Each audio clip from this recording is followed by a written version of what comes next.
Hello everybody, welcome to TeslaFix. I'm your host Jan, and today we have somebody very special here. Let's welcome today the German journalist Alex Voigt on the podcast. And you may know him from his great articles on Clean Technica or from his interesting Tesla takes on Twitter. I would even go so far to say that he is the German expert on Tesla.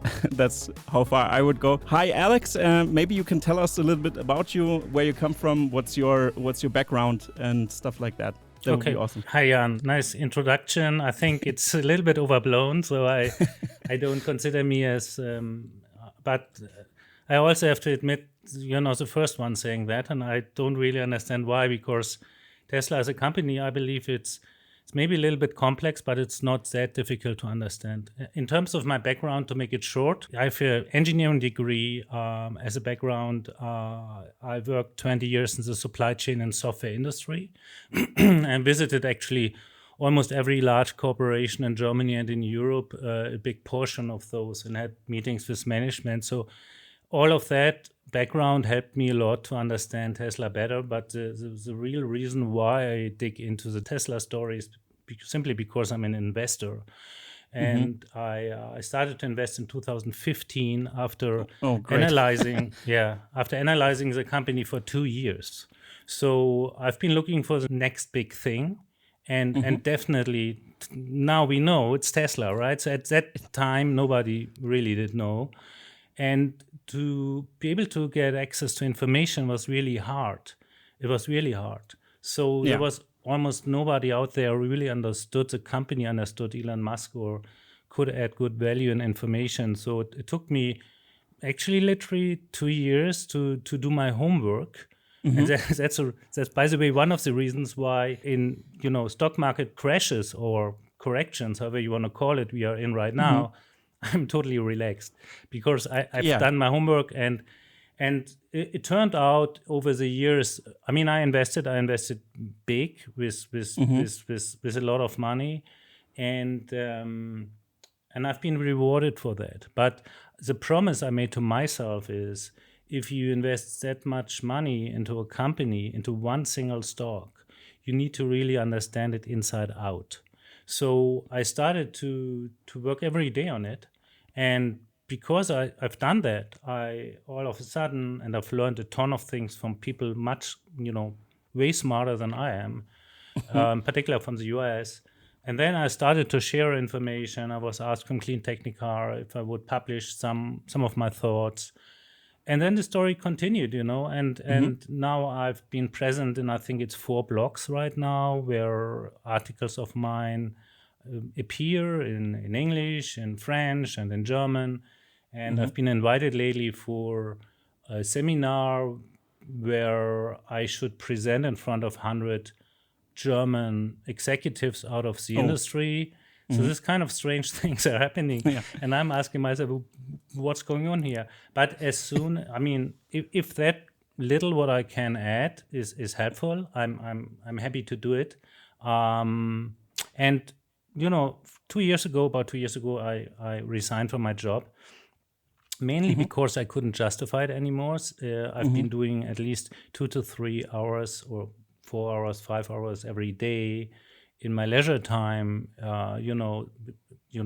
searching about information around Tesla and the German automakers in particular. I know the struggle. It's sometimes it's very hard to because the information flow is so vast. I realized it now. The last week was crazy, and I couldn't keep up because I have to write my master's thesis also. I know what you mean. Exactly. But I'm new to the game. But So it's you have to have a skill to select what is important and what's just noise or nice to know, but not really that important. And so I decided I have to go out of my job. At that point in time, the Tesla stock was not, there was no rally in between there. It was before that time. So I went into a period of clearly uncertainty about, how to earn my livelihood and all of that.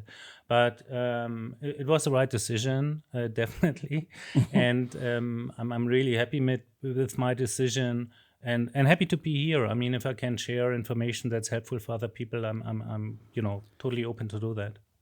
Yeah, that's very interesting. Like you mentioned that I didn't know that you came from the investing thing first and then jumped into the information. That's also how I got into the game. I'm an investor since 2020, and it was because I had university debt and I couldn't pay it back. So I did a very risky move, I would say, but it turned out very great. And then I started to analyze, and especially the content from Stephen Mark Ryan. Really, after the launch of the Cybertruck, I was because I was analyzing Tesla also for 2 years before that, and I realized. What's happening? The stock is so low. This can't be true. And then I started to dig in, and then I realized how important that is. But yeah, maybe we can talk firstly about the elephant in the room, which is the red zone that the bloodbath we are observing right now in the stock market. We had dips before, so most of the Tesla investors, I think, are more or less calm, especially the retail investors, I think. More or less. It's emotional, so many sell-offs are happening right now, so the stock is plummeting. But it's crazy. The Q1 results are not in relation to the stock price, and the market is crashing right now, the whole market. So it has a lot of factors to towing down. But what do you think about the the swings we are seeing right now? So maybe first of all, for listeners, I'm working since 30 years in the stock market. So I've been through a lot of ups and downs. And the valuable part is that about 2 to 3 times I lost almost everything I invested in my career as an investor, which is a positive, because if you went through such a period and you continue to learn, you probably gonna improve over time, and that definitely happened to me. So there are situations like today where people are very uncertain. I'm totally calm, and as you said rightly, there are a lot of retail investors pretty calm too. But it's a fair and good question you're asking. So first of all, I think there is a ton of uncertainty in the market right now, which has to obviously to do with all the factors we know already. It has to do with the pandemic. It has to do with the supply chain, challenges and issues that we have since the pandemic started.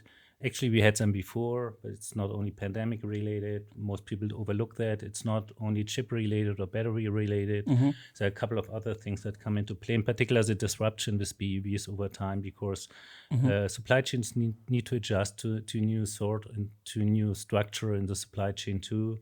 And now we have a war in Ukraine, started from the aggressor in Russia, and all the sanctions in place, which doesn't make it easier or better. So it's a lot, and now we have this inflation, going kind of through the roof. And to be honest, a few months ago I was saying that the inflation is probably passing through pretty quickly. It's going to be more or less a one-time thing. But now with the sanctions on oil, gas, and other things, obviously that's a big driver. And if you dig into the inflation part, you realize that most of the inflation we have today is coming from this fossil fuels, which is important to know. However, this obviously is influencing the entire industry and economy. So in Twitter and also in my articles, I don't write or talk a lot about macroeconomics and investment, although I could, but it's a big field. So I'm doing an investment letter for my patrons, but that's more or less it. I could do more around it. I think the uncertainty we have right now is rising interest rates, and there are rumors about recession and stagflation and you name it. Obviously, war and all of this. Is all justified. I mean, there's no problem with that. This is just a correction we have in these markets from time to time, and I believe corrections are healthy. So I started last year to write that I think that we have a lot of companies in the battery electric vehicle industry that created kind of a bubble. I didn't understand. Nikola, I have to name Nikola there at that point. Nikola Motors. Nikola was one of many because, kind of zero revenue, not a single car delivered. And Nikola is not the only one, right? I don't want to drop names here, but we all know them. And they had zero revenue and just promises to Wall Street. And then the stock market valuation was totally nuts. There was no relation to that. So these are always early signs. And I went through the bubble period, the internet bubble in the year 2000, 2001. I've seen it all firsthand. I almost lost all my money because I was stupid enough to invest in these companies where everybody told me, cash burn rate is a good thing. Actually, I worked for one of those companies. And I lost really a lot of money, which took me a long time to get back on my feet again. But that was a good lesson to learn.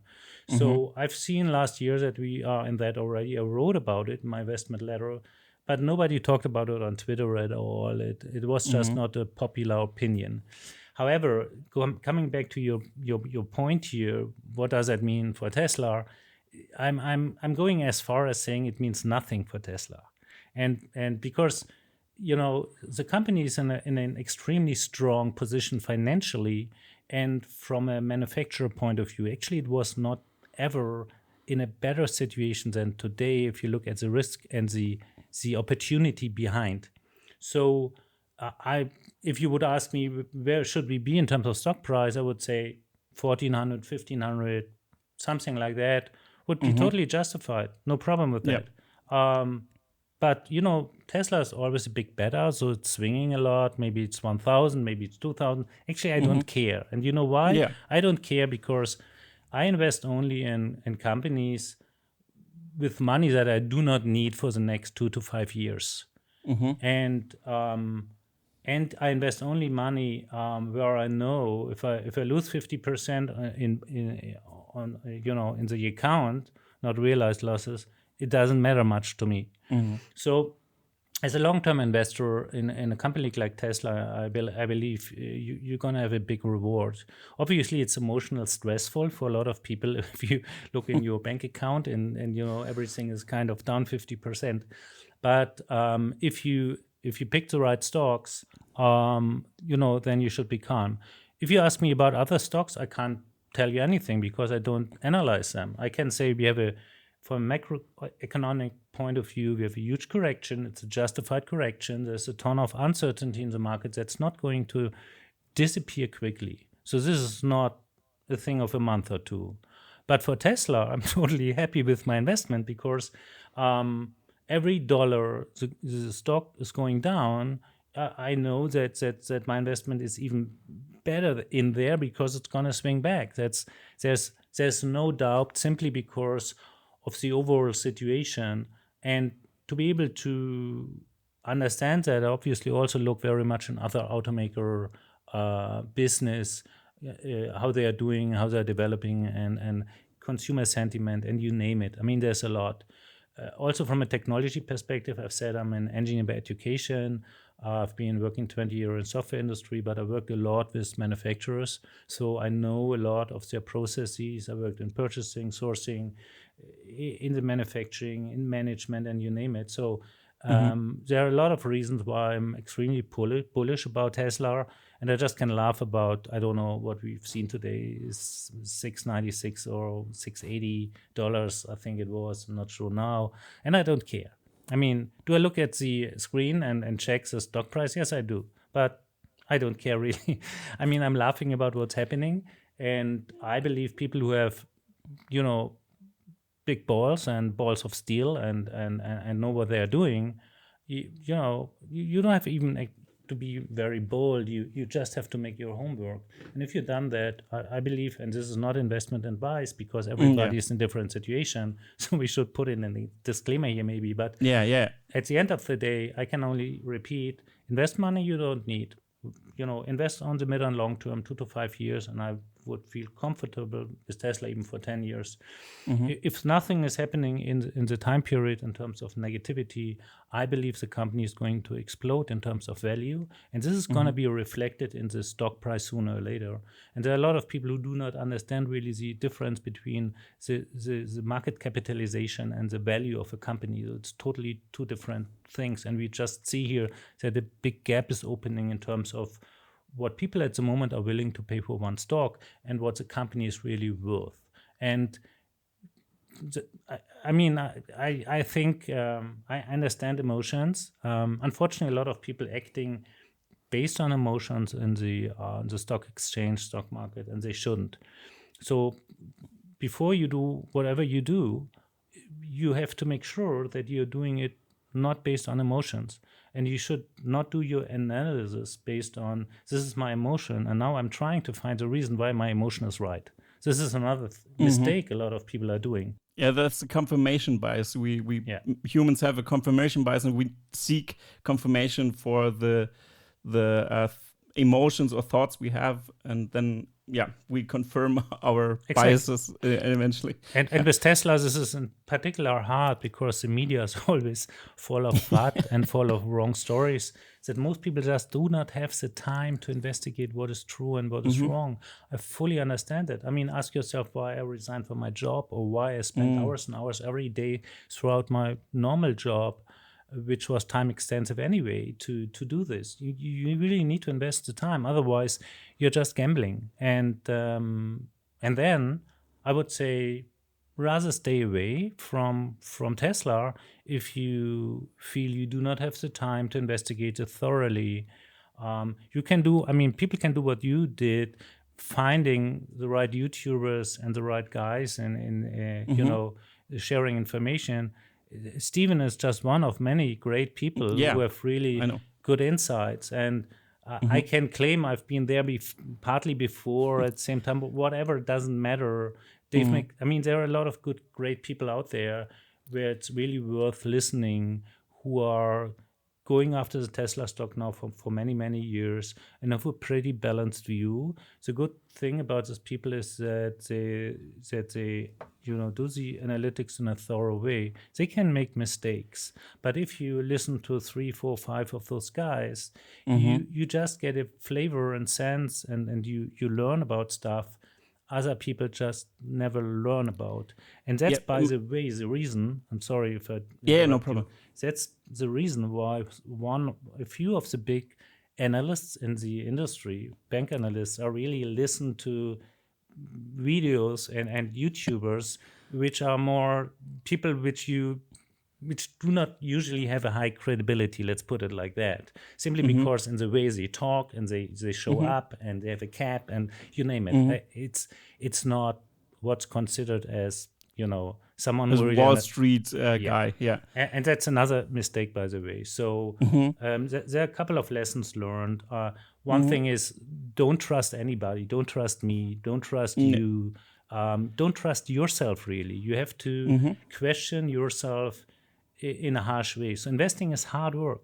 A lot of people think this is kind of, okay, I put my money here and then it's gonna, tenfold explode.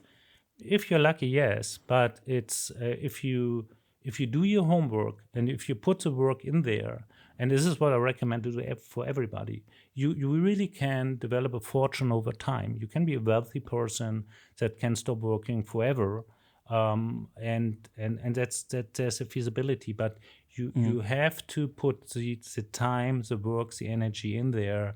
It's not easy, and you have to go through the tears of valley. Sometimes, like today, I believe a couple of people are really suffering these days. Maybe can't sleep or whatever because they are not certain anymore whether their decision was the right one.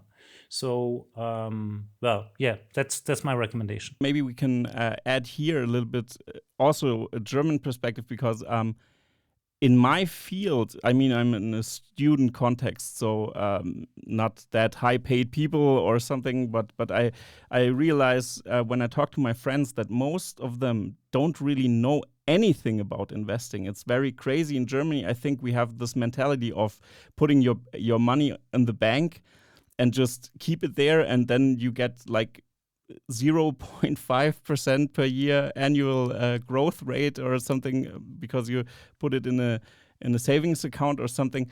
And our parents always told us, yeah, just put it on the bank and save, to put it in a savings account. So stocks aren't really a huge, I believe, I'm not sure, but maybe you have an opinion on this. It's more about you have to work at your job, and that's the way to go in Germany. I believe that there is a strong sentiment in that area, I think. It's literally also 30 years that I'm saying we have to have a class in school. Yeah. And I'm talking about elementary school here, so really it's beginners, about financing and stock market and how to, drive value out of your savings. You're totally right. In Germany, there is a risk-averse mentality that's actually not risk-averse, but it's creating risks, what you do, because you give your money into a bank account to someone who is actually, and sorry for all bankers here, in most cases, they don't know a lot. I've talked to big banks in the past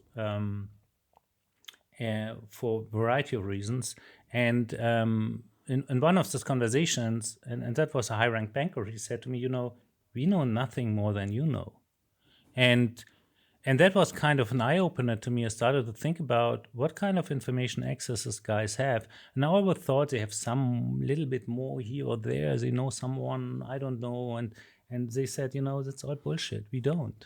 And at the end of the day, what most Germans don't realize is that most banks are there to make, obviously, money, and they have good. And they sell you their product, their financial product. All so the time. Most of the products they're trying to sell, they sell out of self-interest and not because it's good for you. So that's another thing. So if you tell this to people in Germany, then the uncertainty starts, and they say, "Oh, okay, now what can I do?" I mean, that's a problem. I don't know, and I have these people in my family, friends, and you probably too. So find a good advisor, someone you need to pay. Pay him 100, 200, 300 euros. I don't care, but you pay someone for a service, for an insight. That's one way. The other way is, there are a lot of people out there who really know what they talk about, and in all modesty, I can claim that I have, increased my money 2,000%. So ask someone who had success with his own money, because somehow this person is doing something right. There's no guarantee, but that's better than a banker, who's getting a salary and a pension and who's just trying to sell the products where this bank gets the biggest profits from and not you. So this really makes me nuts in Germany, and there are reasons why this is like it is. One of the reasons is that the politicians and the media who talk about this have actually no bloody clue. Let's face it. You named me journalist, which is a word I'm never using for myself, but I know what you mean. But most journalists have actually no clue about what they talk about in a lot of areas. And I'm not meaning this as an insult. It's really not their, they just haven't learned that. They just don't know. And the same is true for politicians. Most people would be better off to understand that they need to put time, money, and work into this, into financing their own life. And, I stopped working 2 years ago. I have a fantastic life. The security, Germans love their security. That's the first thing. The German Angst is a term that's widely spread around the world. So many people know the German Angst, or more or less. Yeah. And I think that's also a thing. It's so stressful for Germans, the uncertainty, and I think that also goes around to other fields, like, for example, how the legacy auto is working here in Germany, how they approach this disruption from Tesla, for example, and everything. I think it's interesting that Germans tend to be so scared of their security. Independence is for them like falling into a hole or something. It's crazy. And the Americans, I think, the philosophy of the Anglo-Saxon philosophy and the German philosophies are very different in that term. That the Americans have more or less a failure culture where you say, okay, wait, you started a business and you failed. Oh, that's interesting. Then you know how you don't run a company, and that's valuable. And in Germany, it's like, what? You failed at a company? You think you're going to be here a CEO or something, or even a team leader or somebody? I don't think so. And that's why everybody is scared of stepping out of line. I think that's what we also observed with Herbert Diess at VW, for example, that if he sticks his head out and he's very vocal about their problems, and that's not seen well there because they want him to shush and sit back and just manage the company and don't reach so far out. I think that's why they considered replacing him or discussed that in the board. That was really crazy for me to hear, because that's what you need to improve. You have to acknowledge your shortcomings, and then you have to get on them and start working on them. And even if that means that you have to be vocal about it. Yeah. That's how I see it. You have to try to be a little bit less wrong every day, to use the words from Elon. So you have to work on it. It's actually work. And I actually work every day, although I stopped working for an employer. And, when I left my hometown, my family, my bank account was flat. I just had enough money to pay the rent for the next month. And that was it. I had 20 German marks in my pocket. Wow. That was everything. I never got anything from my family, not a penny. I inherited nothing.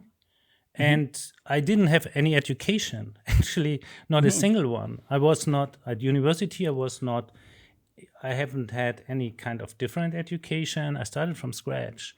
So with zero money, I was able to develop a small fortune that I probably can't spend in a meaningful way to the rest of my life, which is the reason why I'm going to donate a lot in the years to come. Yeah. But I'm not saying this because to show how bright and smart I am. Yeah. I'm saying this because I'm German, and what I achieved, I mean, people say I'm intelligent. Nice, thank you. But I think a lot of people are much smarter than I am. And everybody in Germany can achieve what I have achieved just by, making the right decisions at the right time. Everybody will say, no, yeah, okay, that's easy. I mean, piece of cake, and I can't work with that. Of course you can, but you should step up your efforts. And as you said rightly, not doing it is more risky than doing it. And the same is true for Herbert Diess. I criticize him actually quite a lot because I believe that every second decision he's making is still wrong. And that's valid today. But he's obviously much better than BMW and Mercedes-Benz right now. So, and yes, he's getting a lot of headwind and a lot of, resistance based on the talk he talks. One of the main problems I have with Herbert Diess is he's more a visionary talker, and he's not a CEO leader like the US knows a CEO, because he's not managing really anything. And what he's trying to manage, he's getting a ton of problems in the organization within the VW group. That's why they've been kind of demoting, he's not any longer responsible for the VW brand, because he is not a good manager. And yes, he's telling the unpleasant truth, and he's telling the right thing, but his ability to put his vision into action is extremely limited. So, and you have to lead by, showing how this works. Like Elon, who's, going around with a screwdriver really on the line and showing people what he means. So Herbert Diess is far away from that, as far as you can be. But to his defense, VW Group is more a government authority than a company in the structure and the organization, how it works, which is another challenge for most people to understand, because obviously it's publicly traded and it's obviously a company that is, showing earnings every 3 months and all of that. But the internal organization is almost a political one, and it's almost impossible to change that organization, which is, by the way, one of the reasons why I wrote in one of my articles, you can't change VW Group fast enough to be able to overcome the transition challenges we are in right now. And I'm still believing that. So what VW needs to do, and I wrote about it, I think 2 years ago, is to start a small company which is independent from the VW Group, which is developing its own BEVs. VW decided against it because within VW, everybody is believing we have so much synergies, which is actually right, we could use in terms of manufacturing, in terms of purchasing and all of that, which is creating the actually core value of the VW Group, and which we should use in order to develop a great BEV organization. What they still didn't understand until today is that all of this is worthless.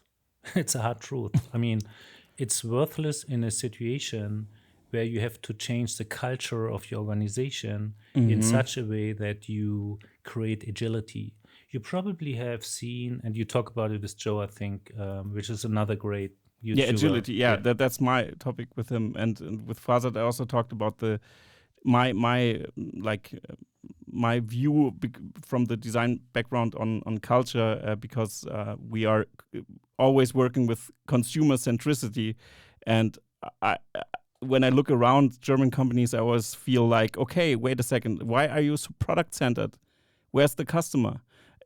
Until now, and we should know that already. It's not 2008 or something, where Silicon Valley just jumped on everything and disrupted like everything, and I'm puzzled by that. And now I also realized in my analysis that from the design standpoint, more or less, that it's a cultural problem that has to be overcome to really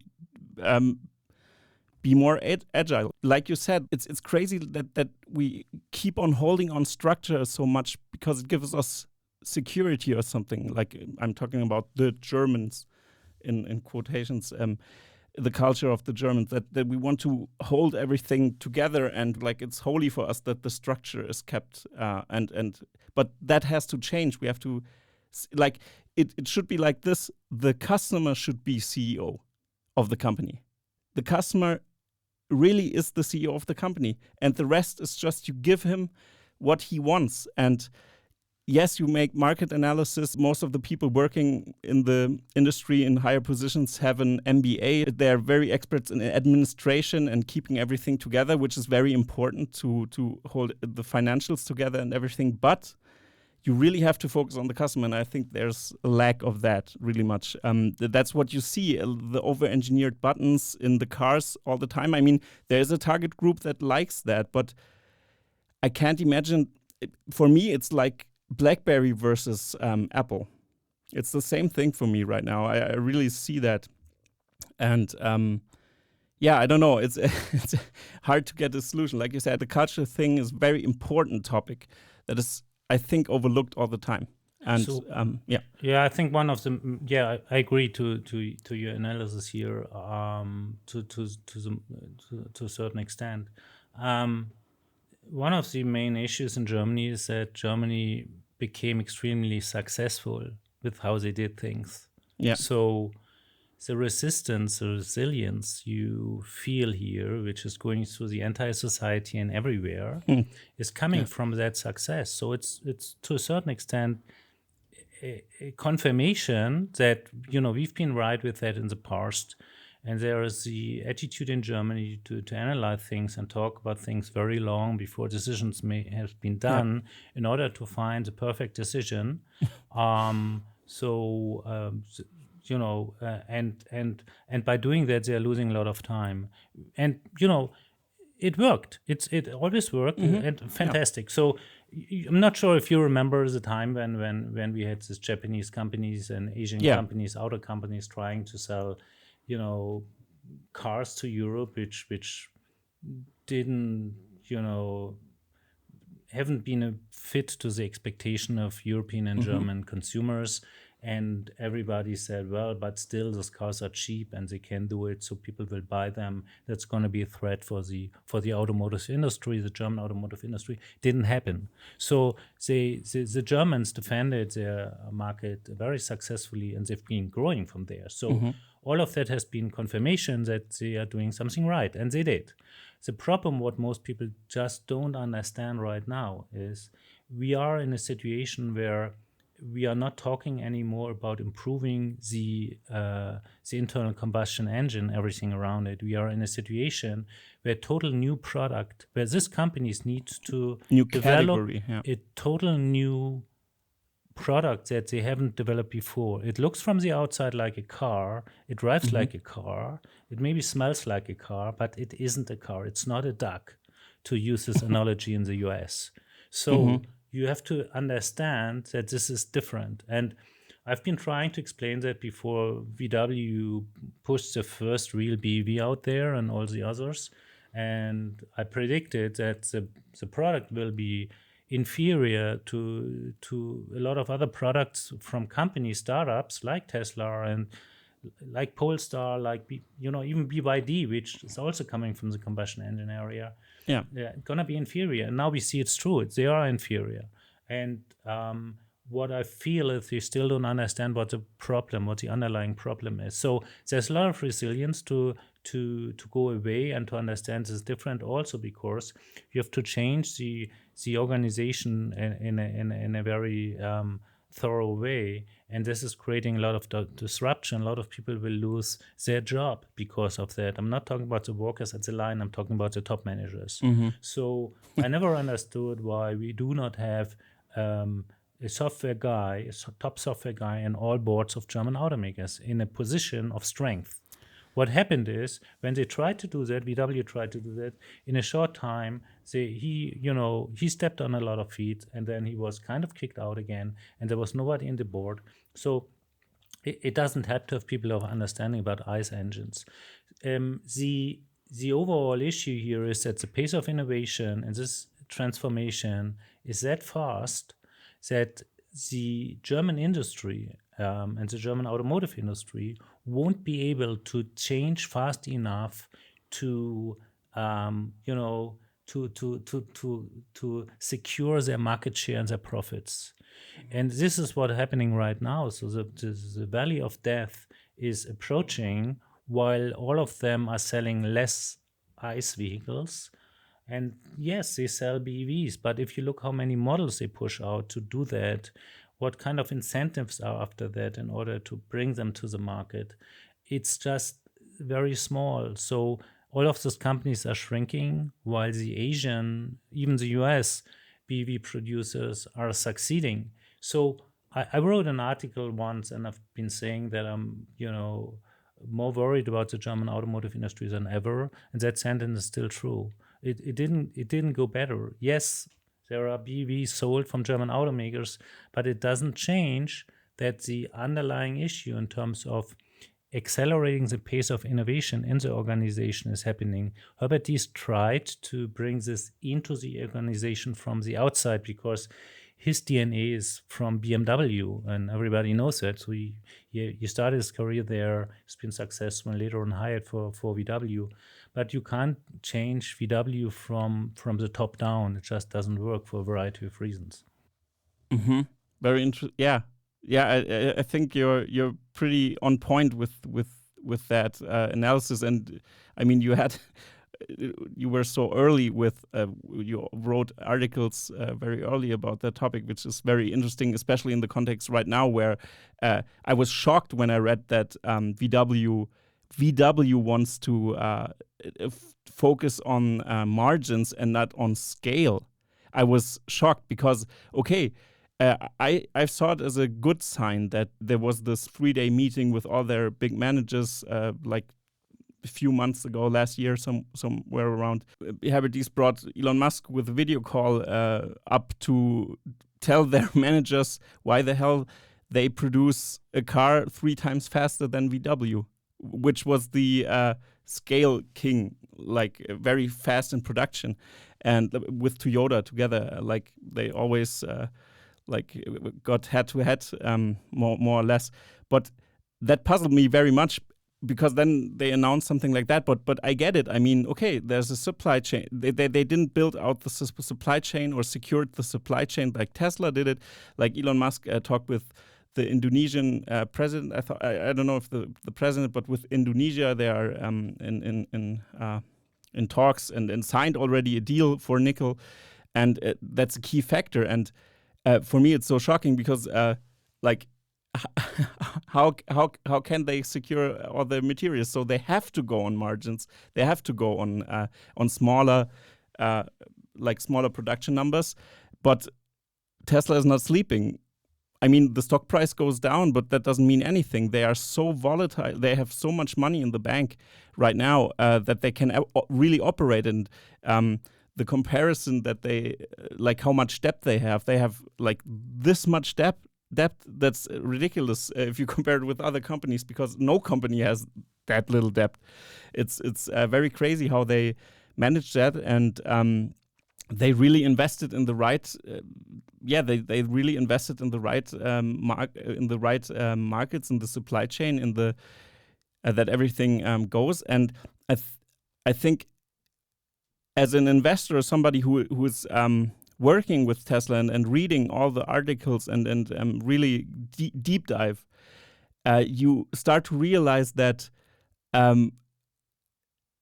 it's so far away from the public opinion on Tesla is so crazy that people see, oh yeah, but the panel gaps are too big. Yeah, guess what? Giga Berlin is opening. What do you think what quality control will look like? Because the Germans are good in quality control, and now Germans work on quality control at Tesla, and that will spread around. And even China is very good at quality control.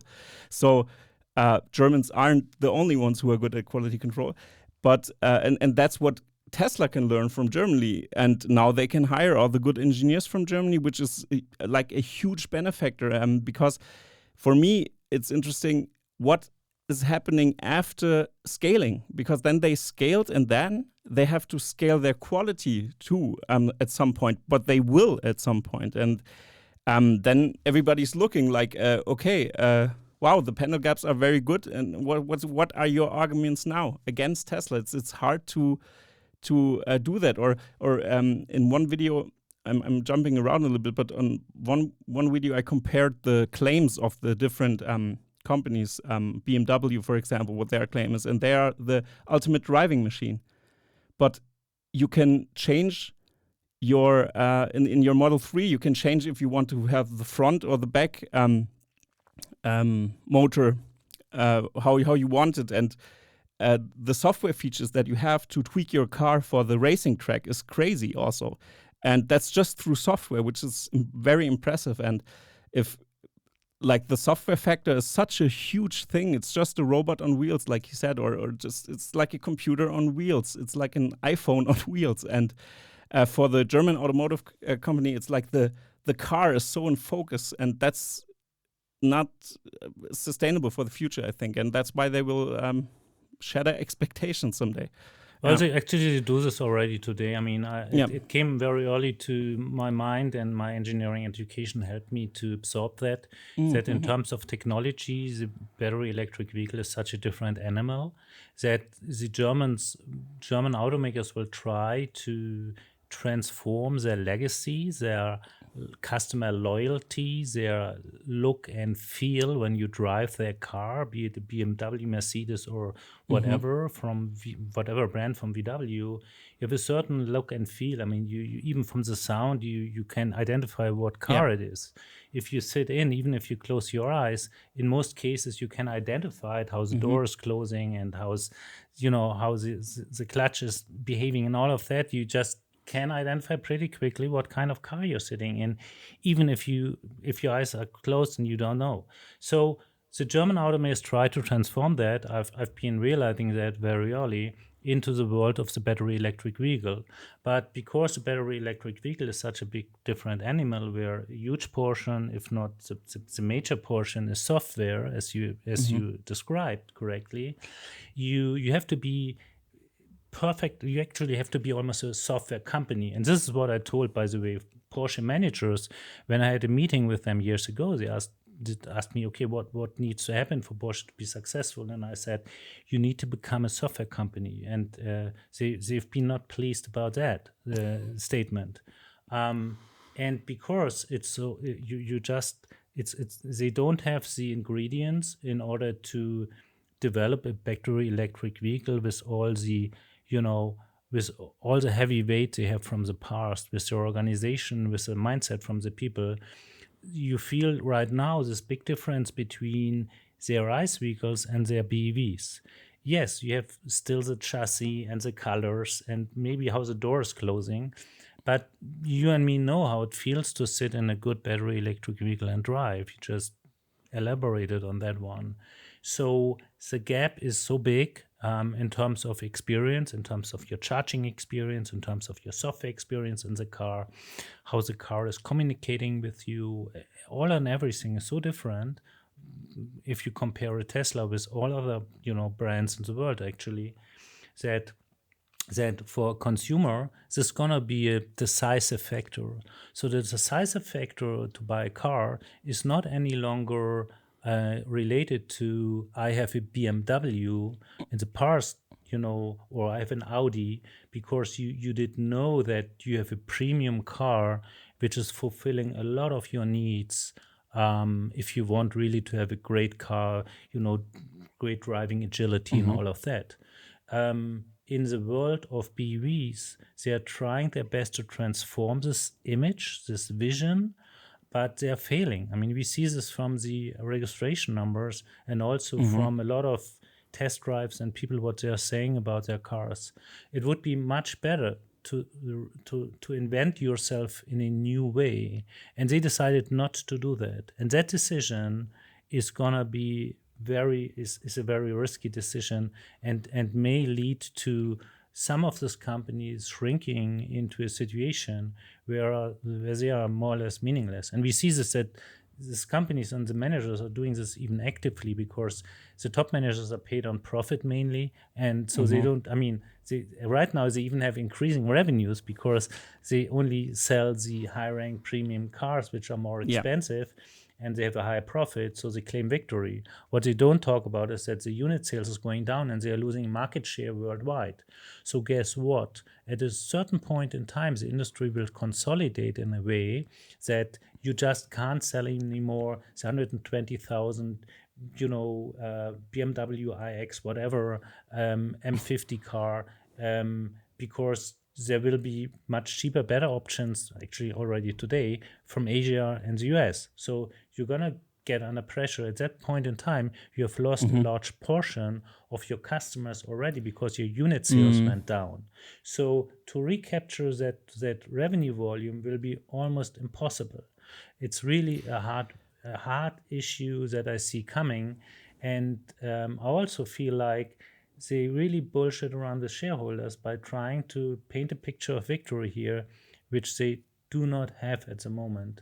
And, the bad end is about to come. So it may take a few years, but I'm really concerned. That's very true that German auto just transitions, like they adapt everything they already built, they try to adapt to EVs, which is very, let's say it bluntly, stupid, because with my context, I'm working with the design thinking process very much. So iteration is very important. Consumer centricity is the most important thing you have to imagine. And if you conceptualize a car, or you want to transform your I think their thinking is like, okay, we want to design something that we can sell as an internal combustion engine and a BEV. So because we have an infrastructure for that. But like you said, it's a total different animal. It's a different animal. What do you think how the gap will be? I mean, the EQS has a tablet from 2017 in the backseat, or it had one. I think they replaced it with a charging mat now, but this was released 2021. This is ridiculous. All the screens in the cars look like an espresso machine, a touchscreen from an espresso machine. It's from my design perspective, when I look at that, I get chills because every button is good designed. They do a great job with their stitching in their leather seats or with the materials. They are professionals in that. I don't say that it doesn't feel good, but the user experience with the interaction with the screens, I mean, we have 2022. I imagine how long do they want to keep that quality? Because if they say they're in quality and quality standards, they still want to emulate a physical button in the touchscreen. Since when are we doing that? That was a long time ago that we went away from that. And that's not without reasoning. At first, people had to adapt to the touchscreen. We are now in times of the touchscreen, so it's not surprising that a square could be a button. I know a big design firm that also works with someone from the automotive industry, a very big company. I won't name any names. They had the incentive mobile first, redesign our logo, do everything mobile first. It's very important to do that. Okay, they did that. They really did a great job to do that. They wanted to transition really to animations, to fluid design and everything that's very modern and on point. And guess where they had the most trouble? When they talked to the interface designers of the car, they said, please don't do drop shadows. Can we do this more minimalistic? No, we can't, because it has to look like a button. And that's what you see in the EQS. That's what you see in every car from German Auto. It's also from Ford and everything. And BMW has their patent with their turning wheel and everything with the diamond. It has some advantage while driving maybe, but eventually if you drove a Tesla Model 3 and you get used to the touchscreen, I don't know why you would need anything else.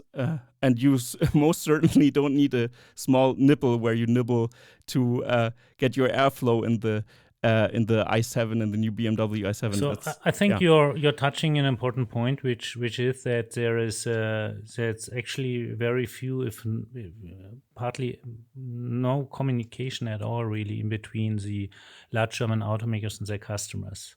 That statement a lot of people will argue against.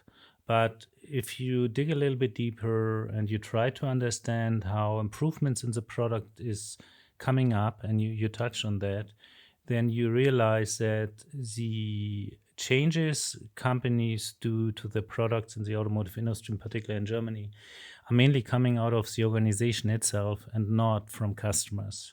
So again, just realizing what Tesla is doing differently here. We have someone like Elon Musk who's probably sitting on his, porcelain throne while he's twittering a lot of things and asking about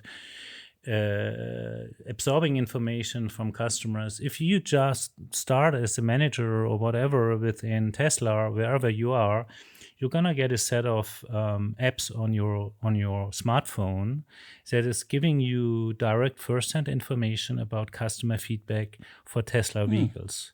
And this information is giving you the ability to make a change. So if you find something there which you believe you can improve within Tesla, you get started. And you just do not wait for any manager giving you a budget, giving you a project lead position, or giving you whatever. If you feel this is a valuable step for the company, you just get going. You do not have to ask anybody.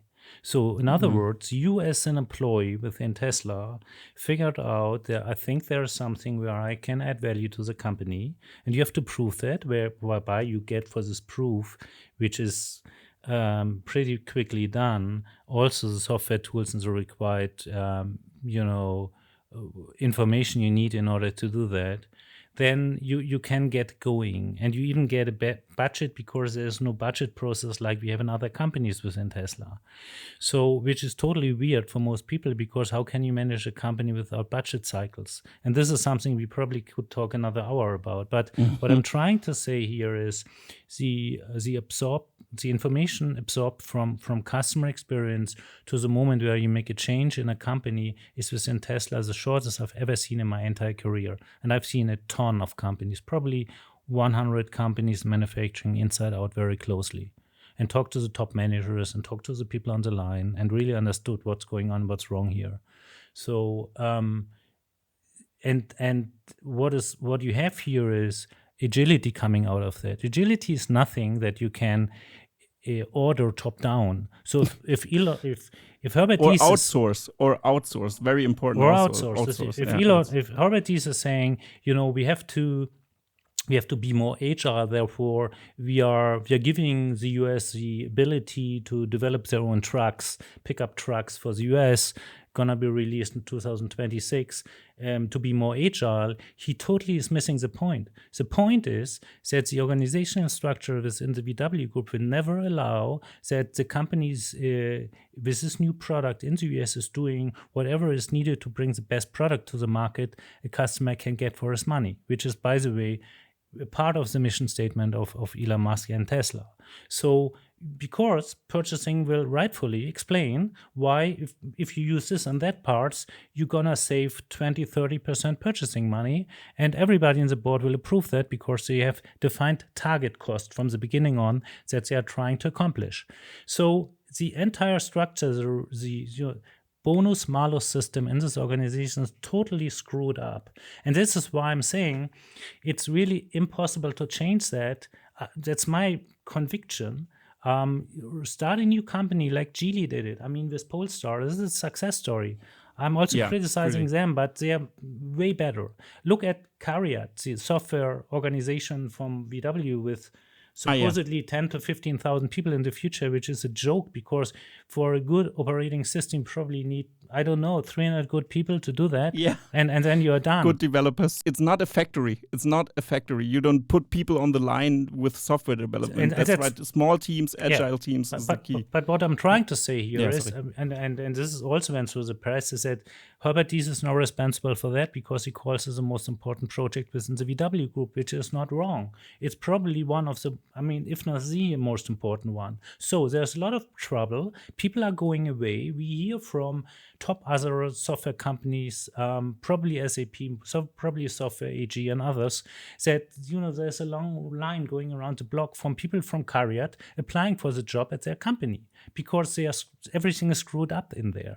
And it doesn't work, and they are not making progress. So what is Herbert Diess doing? He's doing what most German CEOs would do. He's calling McKinsey, coming in and helping to fix the problems. And this is not going to work because McKinsey's objectives are totally different again. They're not going to fix that organization, particularly not in such a diverse and totally complex structure. You have within VWs all the brands who wants to have a different software on their own to create their touch and feel, the Audi touch and feel, the VW brands, the Seat, the Skoda, you name it. Everybody has this touch and feel and wants to have this elaborated in the software. And then you have the central guys who wants to have one platform that fits for all. This is not working together. It's the same as battery cells. From top down, they've been saying we need to have one unified cell for all and everything, because they realize they have already 20 different designs they're working with in their group. It's not going to work because within VW Group, you just can't. The power is not with the CEO. The power is much more with the part of the organization that makes the biggest profit. This is, by the way, why Porsche AG is doing their own thing. Look at it. They are using their own cell manufacturing, cell development, battery packs for the Taycan, also for the future. They phased out of the Artemis project. Audi is in. Wow, I didn't know that. Yes, that's crazy. They are not using the software, or they are not planning to use the software. And even in production, that I think in Hanover there was an idea to produce the new versions. Maybe the electric Macan, I don't know. Even that is not going to happen. So Porsche That's is very crazy. strongly driving in the Wow. direction of IPO and becoming more independent, which I believe is just only a question of time, because VW Group, and you touched on it before, the last screen I've seen, I think it's 2 years ago, VW Group had $240 billion debt. So if the central bank in Europe is increasing the interest rate by 0.25%, which they're going to do, make the math what this means for the profit of the organization in a year. It's totally crazy. I mean, they have more depth than other countries have GDP. It's really crazy. So Porsche is doing their own thing, and they do it because they can.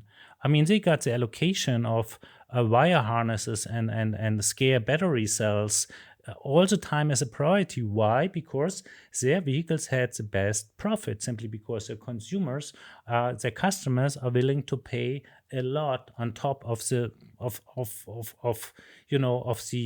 cost you have to produce the car, and that's a great business model. I mean, this is why they are so profitable. But you have, in other words, an organization that's driven by profit and by bonuses as the bonus for the organization moving forward, and not by mission statement, which is another thing I talked in an article about. The people underestimate the thing. Okay, this is just like the ultimate driving machine, or you have the best luxury with Mercedes or whatever. They just don't understand what it means to have an organization that is triggered by a mission statement that is improving the overall good of humanity, which is, and that's true for battery electric vehicles. You can argue, rightfully, we shouldn't sell 90 million cars a year anyhow, and it should be 20 million, and we all should drive bicycles, which I love and support, by the way, and drive with public transportation. But we also know that doesn't work in a lot of places in the world. So, and we are not going to get there. Yes, it's going probably down, although VW, Herbert is believing is going up in terms of sales for units. But at the end of the day, these organizations are just not fit for the challenge they are standing in front. I do not see that they understand what is going wrong, and I just have zero conviction that they are able to transform the organization in the right direction.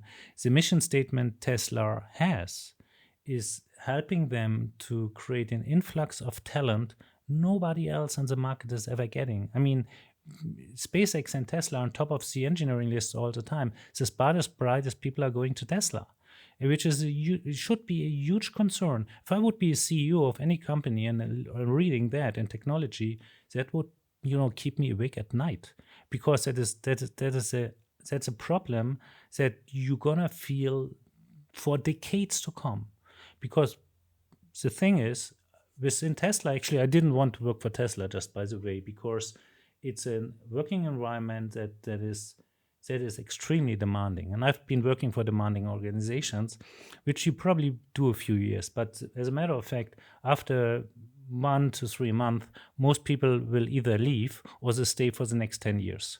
So people get addicted to this atmosphere and the structure within Tesla, which is extremely unique. Out a lot, yeah. So they go on there. They don't have a family. They probably have a family life and a private life within Tesla, within the people, within this, it's a little bit. Also touched on that a little bit, that he had struggles and really had to use his time, or for example that many people take a sabbatical, for example, but what I'm trying to say to make the point is Tesla is selecting the right talent for their organization in an extremely agile environment, which is very demanding but also very satisfying. What these people are doing there, even if they worked only a few years, if they leave the companies, we will talk about this the end of their life. And I'm talking from experience, because I worked in the software industry in a company where we had the same fantastic culture in there, which I've never seen again anywhere. And the reason why this was the case was simply because that company was in the thousands. We've been more than 8,000 employees later on at the peak time. But the people hired have been hired from the CEO, which was a visionary leader, which we all believed in. And I still, say he was a unique, and he is a unique character. And if you find these people who are really able to absorb big talent, your success is almost guaranteed. It's amazing. Yeah, you don't even have to be the smartest person. No. You have to hire good people that Exactly. fit the job and let them do it. I've touched on that in an interview with Fazet also, with the anti-handbook from Tesla. Yeah. It astonished me from a communications design standpoint that you have I've compared the VW guidelines versus the anti-handbook, and it's crazy how they formulate differently. And the first thing you read is use your own head, for example. That's so important, and because then you get primed and work at the company, and that's what Tesla is nothing without their workers, without their employees who push the envelope so far. Because if you throw them with policies and they get overwhelmed by all these policies, and they have to remember all those rules, and don't step out of line, and I have to talk to my manager first before I talk to somebody else. Am I allowed to speak to that person? Am I allowed to state my opinion publicly, and everything like that? And at Tesla, you have a small, simple guideline. I can imagine some things slip through the cracks, but eventually the most important thing is, you know what is stupid stuff. You know that you can use your own head. If you remove bottlenecks inside of the company, you just do it and no questions asked. That's why they are so successful, because if you have to micromanage every person inside of your company, that's how would you? I think in 20 years we will ask ourselves, how did other business models work? I think because why would you take that away from people that they use their own head? If you have a pretty stable inflow of orders and a product that is not really developing much, I mean, it's still in need, but it's very high in the life cycle already. You can work with a mature product. You can work within a stable organization like that, like you just described. And that is happening with the German automotive industry. And you're totally right. I mean, people from university and coming from university, they have a lot of ambition, and they want to make a change, and they want to build a great career, and they are willing to invest a lot of time and everything to make a change. They start in a German company, and what happens after a few weeks, they cut your balls off. Yeah, sorry for that expression, but that's happening. I mean, the managers that tell those guys who are over, standing at the board and explaining how we could think things different, wait a few years. After you are in a position, a few years, you probably have an opportunity to talk about it, but not now. I mean, bring the coffee to me. This is something like that. It's people are totally demotivated, and we call this the inner resignment. You know that, so that people are kind of feel like I'm just going the 8 hours to my job to get my salary check, but at the end of the day, I don't even intend to bring my own ideas in here. I'm not paid for that.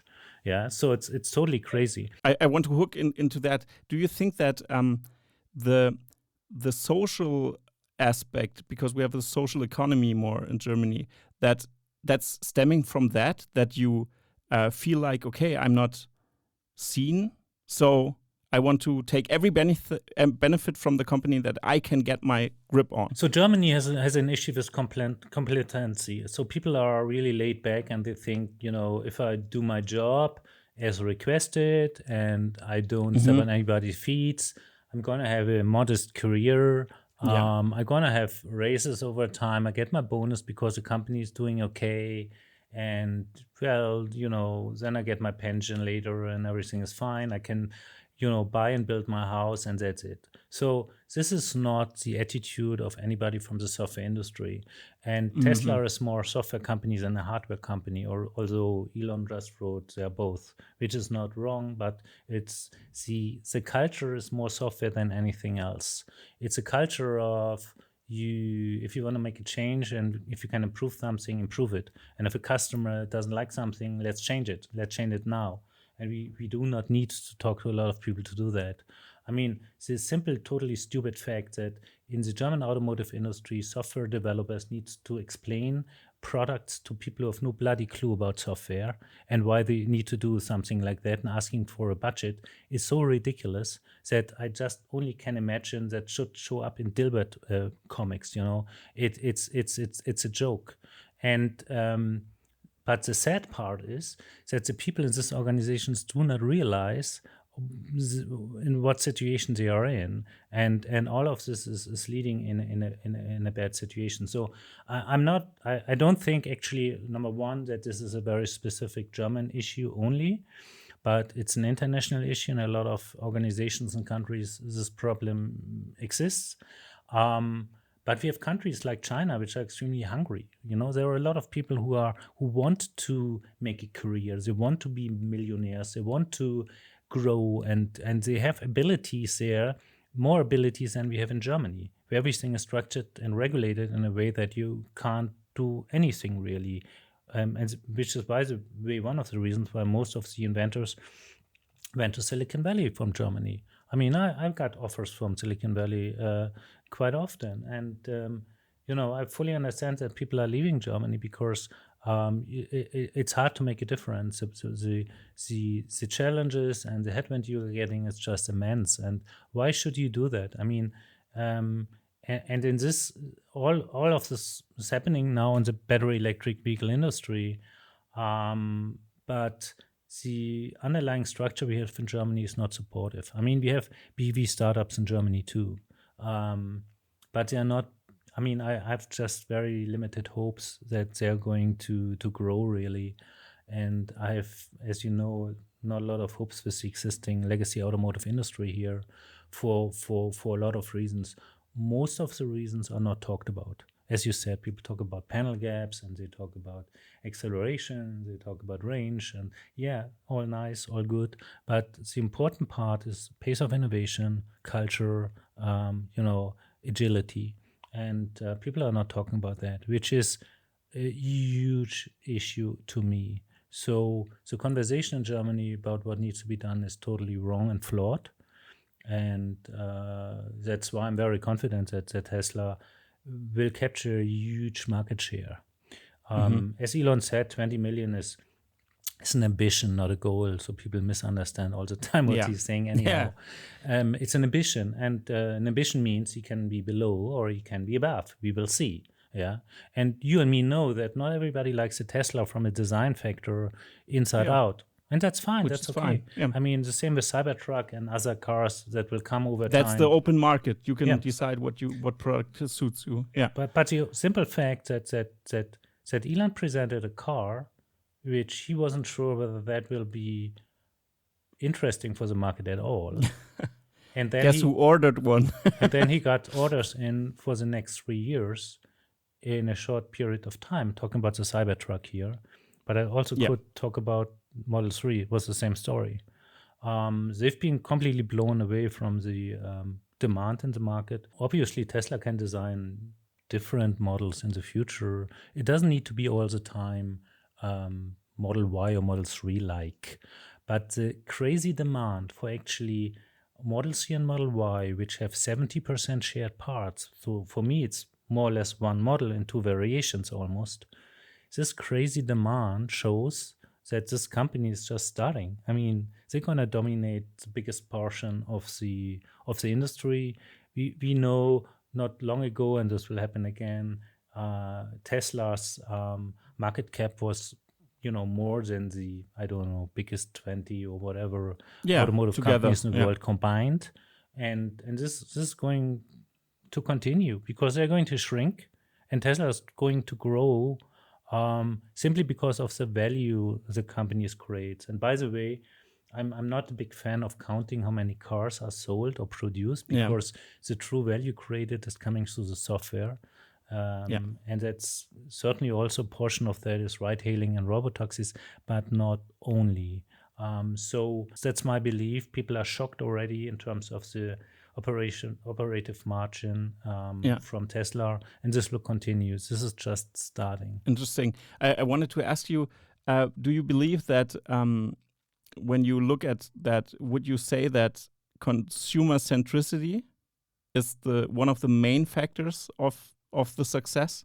I would not agree, because you also could claim that if you would ask the customer what kind of product he wants to have, he would say a faster horse. I mean,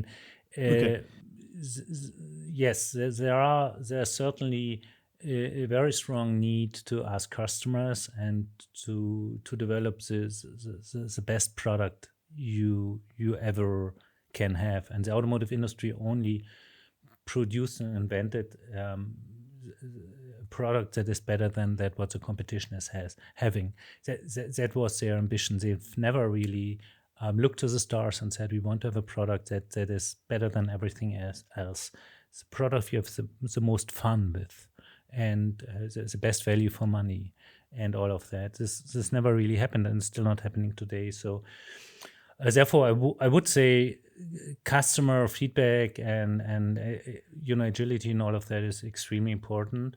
But at the end of the day, more important to me is the culture, how you structure an organization. And as a startup, it's much easier than transforming a legacy company into something new, which is almost important. It's like, pick a 50-year-old chap from the street and trying to change him to be like an 18-year-old. Doesn't work, right? So this is the same with large companies. It doesn't work like that. That's why I'm saying it was a big mistake to try to change these large old organizations. But they don't want to listen. They just want to continue. They want to create a profit out of this industry. They want to keep the cake and eat it. Keep it going. Yeah. Keep the same thing going. I mean, their business model, for example, is the service business model. So they're when you buy a car, it's service. You have to bring it into service, and that's where they get their margins from. But at Tesla, the margins lay in the software for the most part. And if you sell your Tesla, the other person has to activate full self-driving again. So the secondary market is also in control of Tesla, the margin, because the big margin is the software.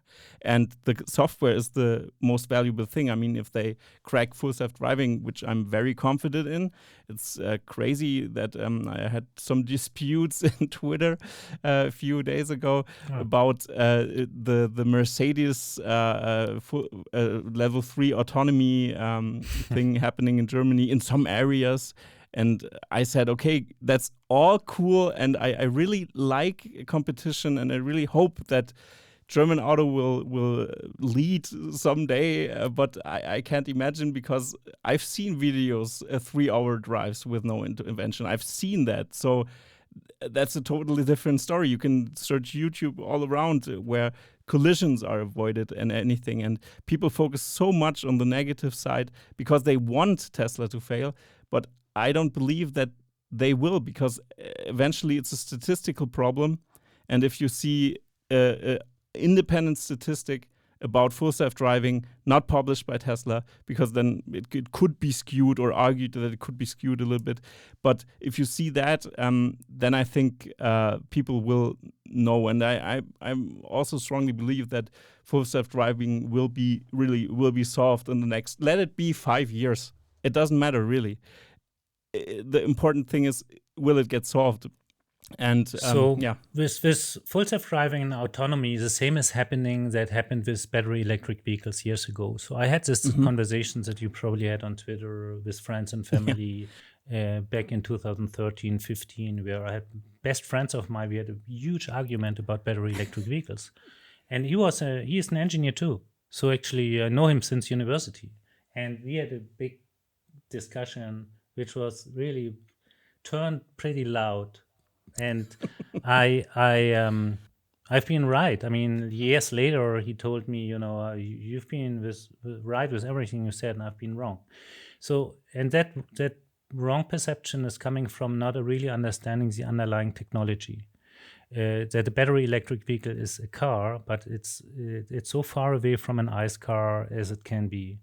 The same is true for autonomy and full self-driving.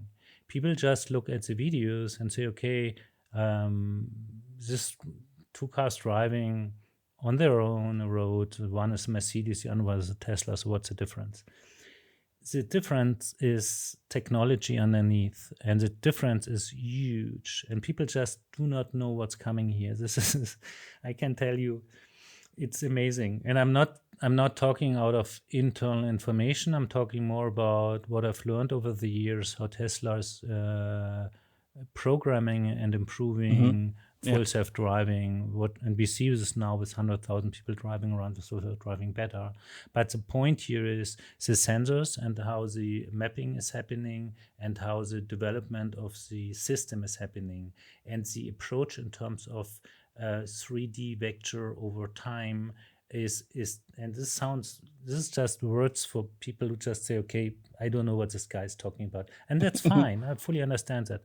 But what I'm trying to say here is, don't fall in the trap. If you see a Mobileye car driving on the road on their own, believe that the same Tesla is doing is totally different. And it's also totally different because the approach from Tesla, if it works, and I'm with you, that this will happen, and I don't care if it will happen this year or next year, by the way, but it will happen, and probably sooner than we all believe. The business model from Tesla is just that strong because these cars can drive everywhere at any time without any internet connection, without geofencing, without internet connection, without you just have to, have high resolution maps in certain parts first, and you just can offer this in a certain city without all the sensors the other cars having. Ergo, a better product for the customer eventually. Well, the big problem is that people believe having more sensors is creating a better result, and that's totally wrong. If more failure parts. Yeah, I mean, if look around, how many animals do we have on Earth who have all the sensors BMW or Mercedes is putting in their cars? None, not a single one. Yeah, they all cannot drive. Humans can, but we just do it with eyes. So, and there's a reason for that. The way I'm trying to explain this to people is, if you look at the entire spectrum and you get with the sensors certain parts of the spectrum, and vision is the biggest part, radar and LiDAR and you name it, you get certain parts of information. You need to transform that information into an action. So you need to merge it, and you need to get a meaningful output out of all this input. If you don't have that, it's totally worthless what you put into this box called software, because what's coming out doesn't make any sense. So you're going to have conflicting information coming out if you have different sensors, because at the end of the day, if your information from vision is telling you can drive and your LiDAR information is telling you cannot drive, yes, you can say the car needs to stop because this is the safest decision. But maybe someone is behind you and it's not the safest decision to do that. And you're creating a lot of disruption in the traffic too. So these systems that they're trying to develop are going to have a lot of shortfalls, and they're only going to be useful in a certain very well-defined surrounding and use case. Like on a German Autobahn in certain areas, they're going to work fine, totally fine. And that's okay. I mean, Mercedes will sell it, they're going to make some margin, BMW is all fine. But for the normal, usual, consumer, want to go from his home to the bar or to grandma or to family, you just don't want to change, right? You jump into the car in front of your house and you go on the Autobahn 100 kilometers, you drive through a couple of villages on a land road, and then you end up with the house of your family and you visit your grandma. That's how you want it to be, and the car is driving away. This is not going to happen with Mercedes or anybody else, and if the cost's gonna be a few times higher to anything you're gonna have with a Tesla. And assume what's happening there. Let's assume over time they're going somehow to be able to provide the service even of all different roads on that track you're driving. If you pay only half of the money by using a Tesla, guess what? Nobody will use them. So they can sell the service for a loss, which they are not going to do. So that's why I'm saying My conviction in terms of from a technology perspective that Tesla is going to implement that and that's going to work is extremely high, number one. Number two, the business case the other guys are following is not going to work if Tesla succeeds. If you claim Tesla will never succeed, okay, then they may have a business case. Business as usual. then it's a different story. So, and number three is scale. Tesla already has 2.5 million vehicles on the road, which could use that system, and they are growing now every year in the millions from this year starting. So they can just switch this on and off. While with the other cars, you're going to have some luxury cars like the EQS, where some few people are going to use the system in some circumstances, which is totally fine. But this is not scale. And over time, the data these cars are absorbing are making the system better and better and better and better, which is another thing people do not understand, that data is gold. Data is king here, and data is making a big difference. And the next one is, if you're the people all sitting in this autonomous Tesla cars, robotaxis driving around, you can do a lot of things with these people, which creates revenue and profit again. Because you have this big screen and the people have time, and even if you work, if you do a WebEx or a Zoom in a car, you Tesla, and this doesn't mean that the consumer is paying for it. Tesla can negotiate with this video providers, with this WebExes of this world. It's their platform. Give us 5% of the revenue because it's transformed over a Tesla while they have been driving 200 kilometers.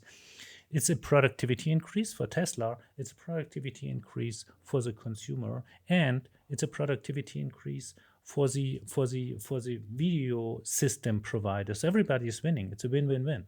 So, and then take a look at the other automakers, and you realize that their screens are not, usable for that. Even if they are able to create such a system, you have to drive very long time on an autobahn because that's the only part where the system works, blah, blah, blah. So I've been writing about that too, but I can just say this is a huge wave of revenue and unpredicted profit. I've worked 20 years in the software industry. Having a margin of 85 to 95% is nothing unusual. It's totally normal. So mix that margin with the already very high margin Tesla has as a vehicle manufacturer, and you realize that they are one day gonna be, even double that what everyone else has, even a luxury car manufacturer. So long story, but I thought it's probably valuable. It's underestimated, and this is only full self-driving, and there are other aspects which are underrated with Tesla too. That's so crazy, and like you mentioned, the culture will make sure if customer needs changes someday. For example, we don't want cars. The younger generation maybe doesn't even have a driver's license most of the time, and then they just open up their app for €3 drive or dollars drive from A to B with a robotaxi, and even that could be disrupted someday. But I think. Do you also agree that the culture will make sure that they will find the right way, the right path? Absolutely. I mean, what you have here is an organization that is tapping, like with Neuralink, the best ideas out of the best people you can get on Earth, Crazy. and using them for the best product you can get on Earth. There's just no boundaries. I mean, everything that you can think about or not even think about yet will be included in the products of Tesla sooner or later, simply because of the organization, how the organization works. And this is probably going to be different in certain regions of the world, in Europe, because the culture is different, and the US, and you name it. It's all fine. But it's a self-enforcing system,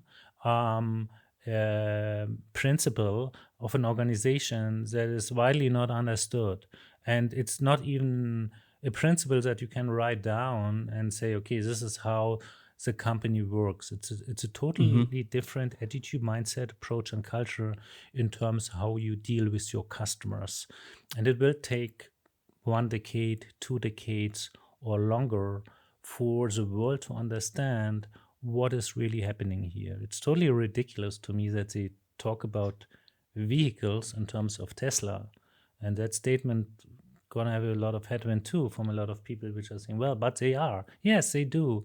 But it's just one of the expressions of the organization, and there will be different ones. And we know already that the Tesla bot will come, and that will be a nightmare in terms of for a shareholder in the beginning, probably because everybody will claim that this is totally nonsense and never really works and blah, blah, blah.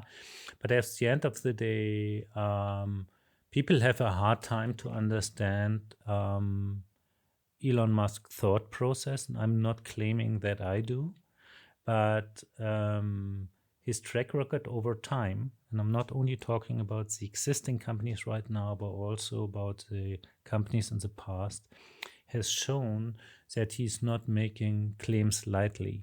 So he's approaching ideas and business ideas in a different way than most people do. And even if people don't understand him, they should start to take what he's saying more seriously. I'm talking about the serious parts of his tweets. Yeah.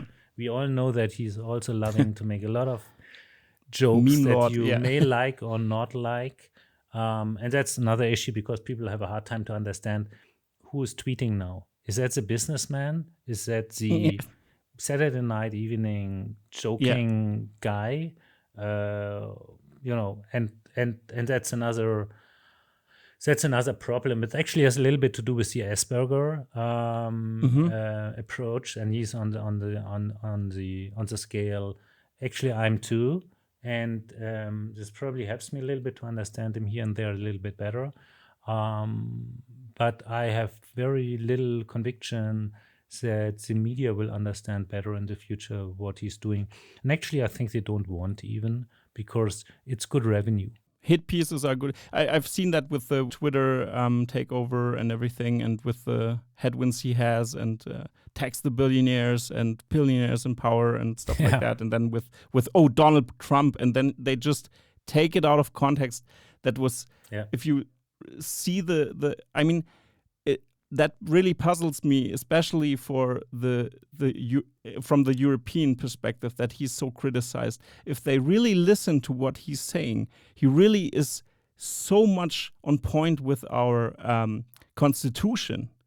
It's about the opposite of tyranny. It's really the opposite of tyranny, and that shocks me all the time that they put it out of context and people hear that, and then it gets it's because of the news cycles and you earn more money with clickbait. But this is so crazy. It is really core values of the Declaration of Independence in the US, and also it really touches on the values of our constitution in Europe or Germany. And I don't get it. It's really, really crazy.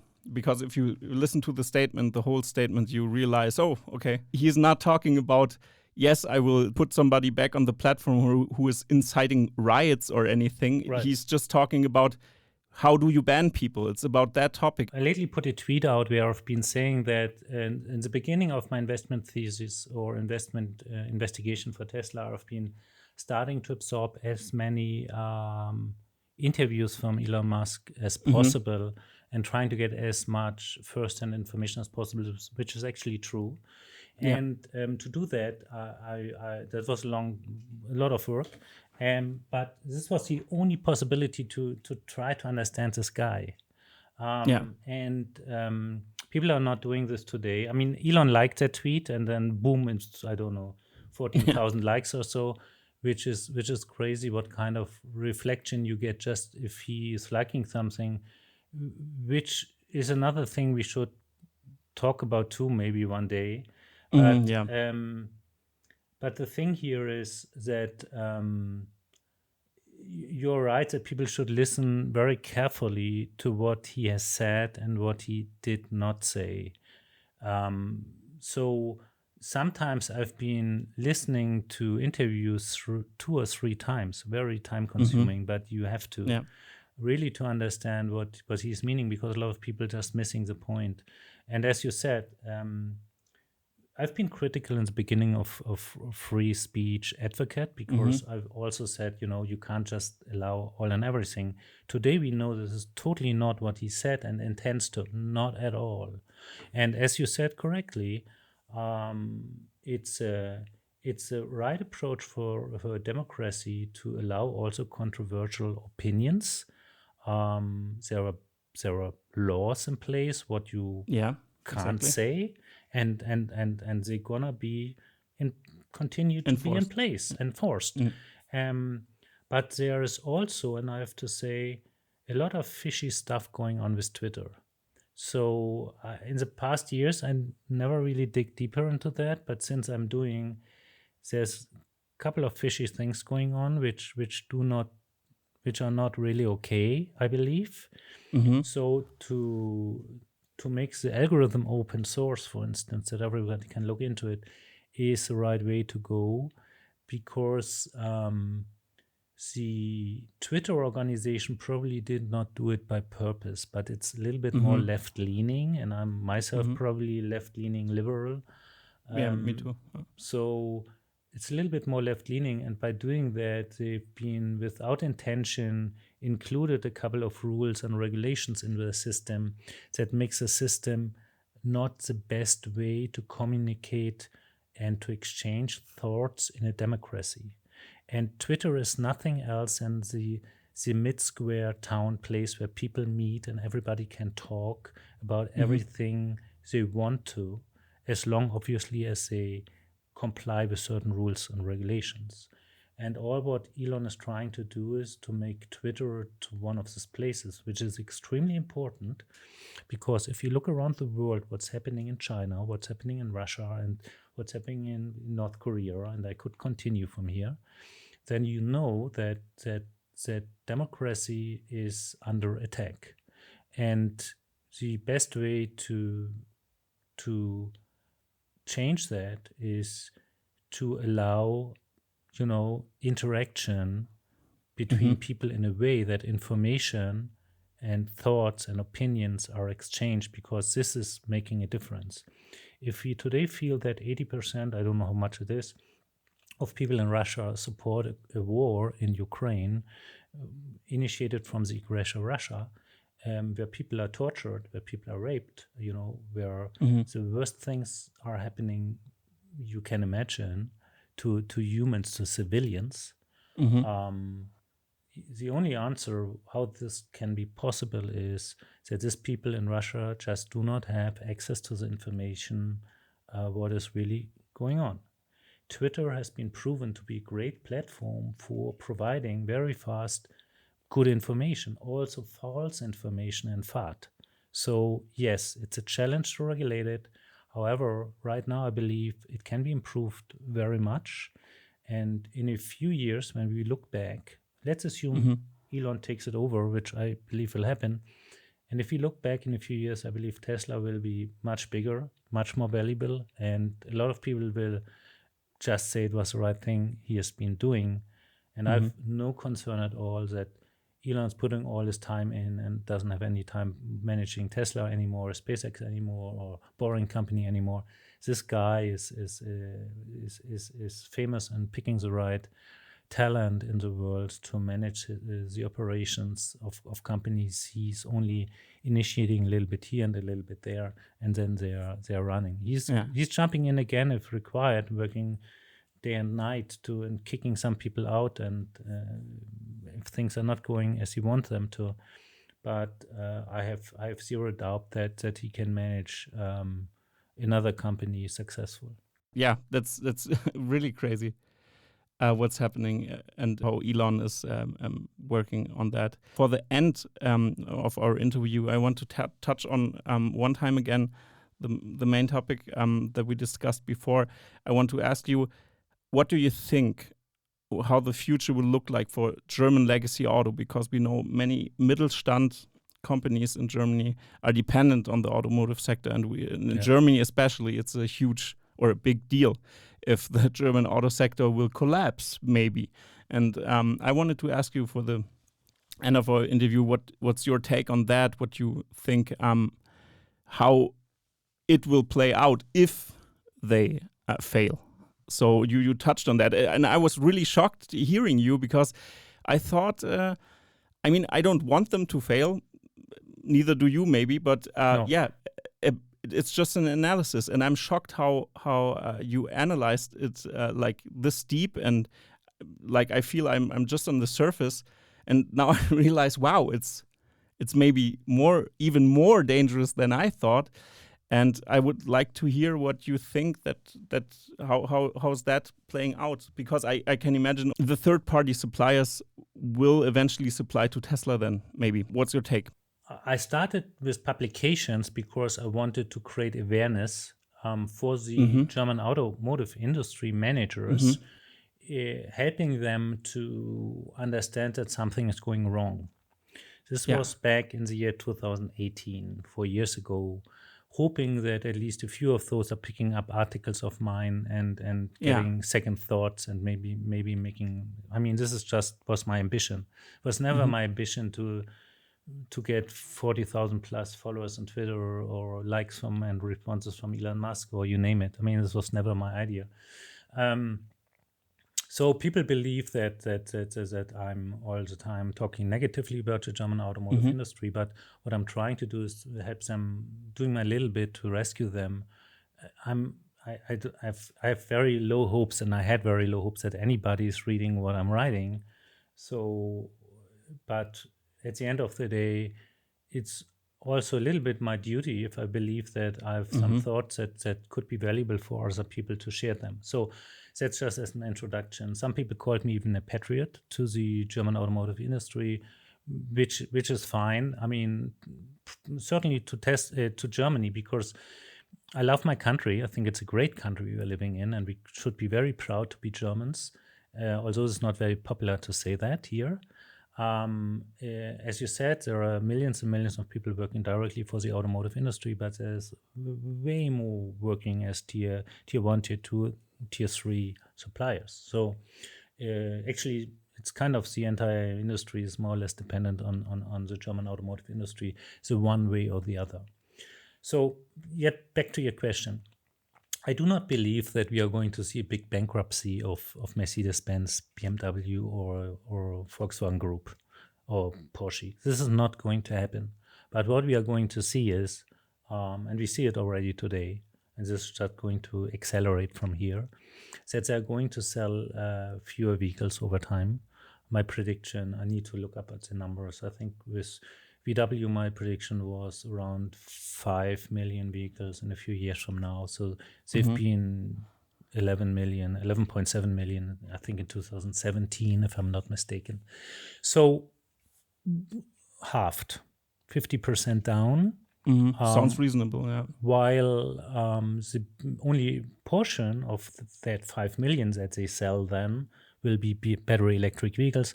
The margin will be really bad compared to the few ICE cars that they still sell in other markets mainly, so not the core markets, not North America, not Europe, and not China. But there are a lot of other markets where they can sell and where they are selling already, so they're going to have the opportunity to do that, continue doing that. So, and it can go further down from there, I'm not saying it can't. There is a moment in time where shareholders are going to have a problem. Considering all the debt from VW Group, there's going to be a moment in time where, we have already today the situation that without Europe buying the bonds from VW, they would be bankrupt already.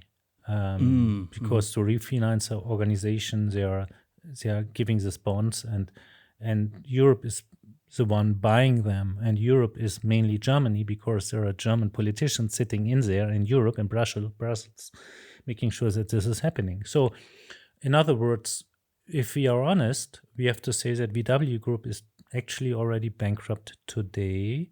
They continue to exist because of goodwill from politicians, and we have even politicians sitting in the board of VW Group. So, because of all of that, I doubt that they're gonna be really bankrupt anytime soon. There's a lot will be always bailed out. You they're gonna be bailed out from taxpayers' money, not only from Germany but also from Europe, which is indirectly also again German taxpayer money to a certain extent. So it's a critical company simply because of the size. They're going to shrink. On paper, they're still going to make profits, but if you know balance sheets and if you make the right math, you're going to realize that you better don't invest as a shareholder. That's not advice. It's just my opinion. So that's VW Group. We're going to see, and I predicted that Porsche is going to IPO. They're not going to IPO 100%. So only a portion of the shares are going into free float. I think it's 25%. The other 25% is going in the hands of the families, if I'm not mistaken. But over time, they're going to get rid of more because VW Group will need the money. And Porsche wants to be more independent, and the families want to have more grip on Porsche. By families, you mean the Porsche dynasty? Porsche Piech families. So that's a holding, the Porsche holding, which a lot of people confuse with Porsche company. So these are two different organizations. So the same is they're also going to consolidate with all their other brands. I doubt that they are going to continue with all of them over time. But we will see. I think they've been 12 different brands at a certain point in time and already shrinking here. But this is going to continue, I believe. So Seat and Cupra? They're going to merge. I think it will be Cupra in the future. So Seat is kind of silently going to disappear somehow. So you have a brand less. And anyhow, they have thousands of models. People don't realize how many models VW Group have. They have millions of variations of cars. So I also see often in the statistic where they say how many EVs were sold by VW. It's always just VW, the VW brand, but not the VW Group brands. Because if you add them up, then it's a little bit higher than, but not leading. I make the calculation with VW Group as a consolidated company as well as VW brand, and both looks pretty dire. So VW is going to shrink. They're trying to make it in a profitable way because otherwise, and they're going to keep the dividends high because otherwise shareholders are running away, and then there's a risk that the company is collapsing totally. So they will invest more and more in marketing and PR in order to convince people that it's a good investment, and people will buy it. So people will buy it. I mean, there's interest from the society, from the politicians, even from banks to keep VW going. So therefore, they're not going to disappear. We are not going to see the day where with the headline VW is bankrupt. It's not. I mean, they're actually today. I said it already. With Mercedes-Benz and BMW, the story is different. Actually, I've been writing an article series about all three where I describe what I believe is going to happen. This is called Cuvadis, blah, blah, blah. And just for people who prefer reading and not listening to a long podcast here. So Mercedes-Benz and BMW, they're shrinking already today in terms of unit sales. They are still increasing their revenue because they're only selling the premium cars, which is also giving them premium profits. So therefore they claim victory, which is a joke, because at the end of the day, they're not going to recapture the lost customers. So if you're losing 20%, I mean, VW lost 1/5, 20% of car sales compared to Q1 last year. So, and the same, and there's partly even higher with the other brands happening.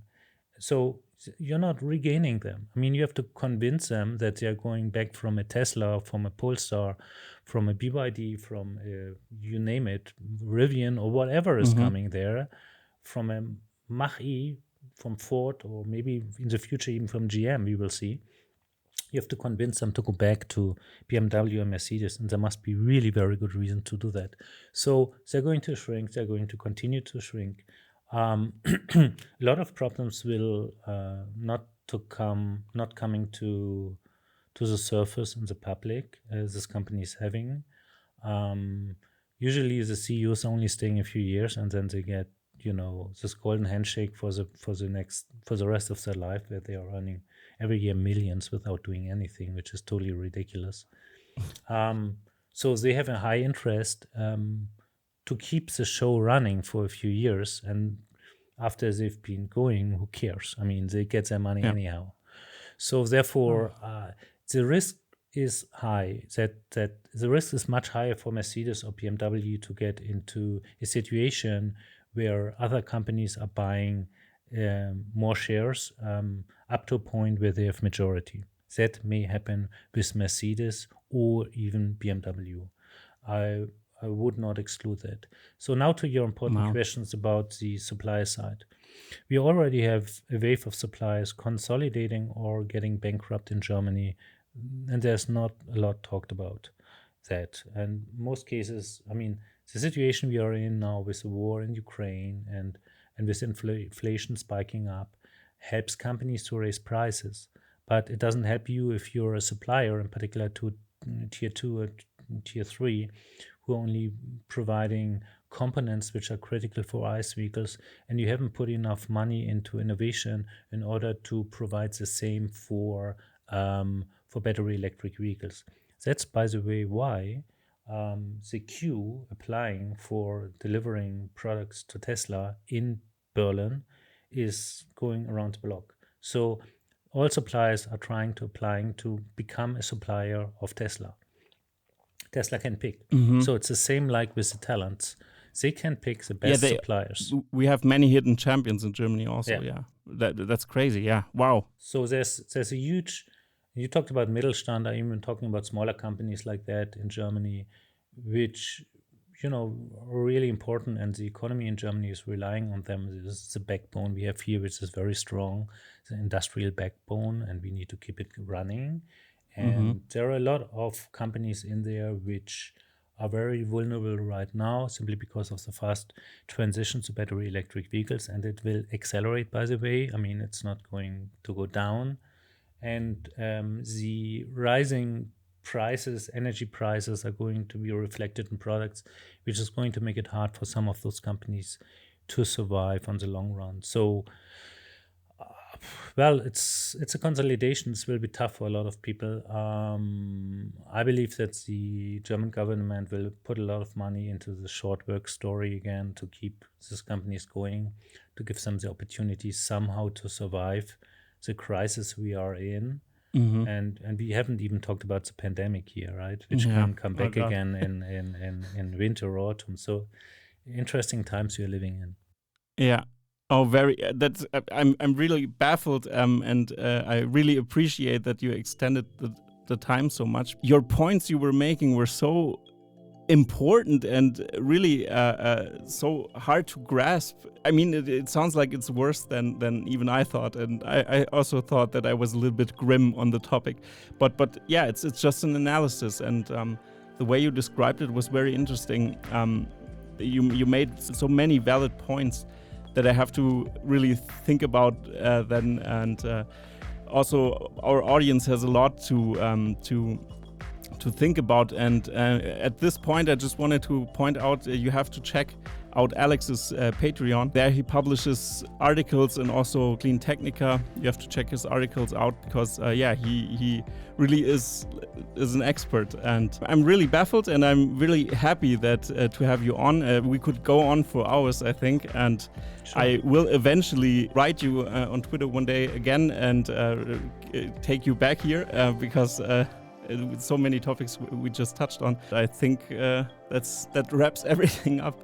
Was a pleasure to me. So thanks for inviting. So I'm happy to hear that this was valuable for you. Yeah, that's why I'm here.